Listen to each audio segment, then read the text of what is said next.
भाजप खासदार निशिकांत दुबेंमुळे नवा वाद ओढवलेला आहे। मंदिर बंद असताना दुबेंनी व्हीआयपी दर्शन घेतलंय। भीमाशंकर मंदिर दुबेंसाठी उघडण्यात आलेलं आहे। बंद असलेलं मंदिर त्यांच्यासाठी उघडण्यात आलं।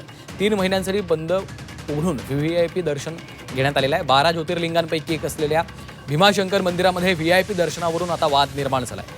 मंदिर दुरुस्तीच्या कामामुळे सर्वसामान्य भाविकांसाठी गेल्या 2.5 महिन्यांपासून बंद ठेवण्यात आलं। मात्र भाजपचे खासदार डॉक्टर निशिकांत दुबे यांच्यासाठी मंदिर खुलं करून व्हीआयपी दर्शन देण्यात आलं असा आरोप होतोय। सभामंडप आणि पायरी मार्गाच्या बांधकामासह भाविकांच्या सुरक्षेच्या कारणास्तव जिल्हाधिकाऱ्यांनी 9 जानेवारीपासून 3 महिन्यांसाठी भीमाशंकर मंदिर बंद ठेवण्याचा निर्णय घेतलेला होता।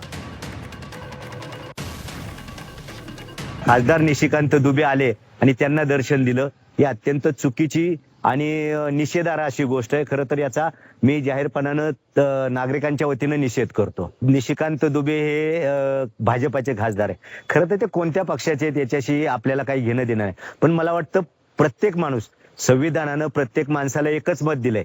खासदार काय, आमदार काय, मंत्री काय किंवा सामान्य नागरिक काय, प्रत्येकाची किंमत इथं सारखी आहे। आणि मला वाटतं त्या हिंदीमध्ये एक मुहावरा आहे, ना बाप बडा ना भैया सबसे बडा रुपया। तो बाबा याने आला, हेलिकॉप्टरने आला आणि दर्शन घेतलं आणि गेला। आणि आज सगळं प्रशासन म्हणते, कलेक्टर देखील म्हणतात की आम्हाला माहित नाही। मला पक्षाचे खासदार आहेत किंवा भाजपचे खासदार आहेत म्हणून त्यांना दर्शन दिलं, तुमच्यावरती कोणाचा दबाव होता का त्यांना दर्शन देण्यात आलं, याची चौकशी झाली पाहिजे। दुसरी गोष्ट म्हणजे दुबे हे मराठी भाषेच्या विरोधात बोलणारे असून सुद्धा जर आपल्याच महाराष्ट्रात येऊन हे जर पुजारी त्यांना दर्शन द्यायला मंदिर खोलत असतील तर मग त्या इतरही भाविकांचे दर्शन चालू करा।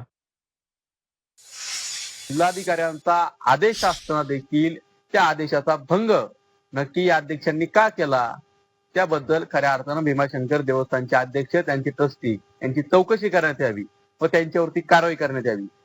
या राज्यातील, देशातील तमाम भाविक भक्तांसाठी हे मंदिर बंद असताना या ज्या खासदाराला तिथं प्रवेश दिलाय आणि व्हीआयपी मध्ये दर्शन दिलंय, मला असं वाटतं की हे अत्यंत चुकीचं आहे। आणि या गोष्टीचा महाराष्ट्र नवनिर्माण सेना खेड तालुक्याच्या वतीने मी पूर्णपणे निषेध व्यक्त करतो।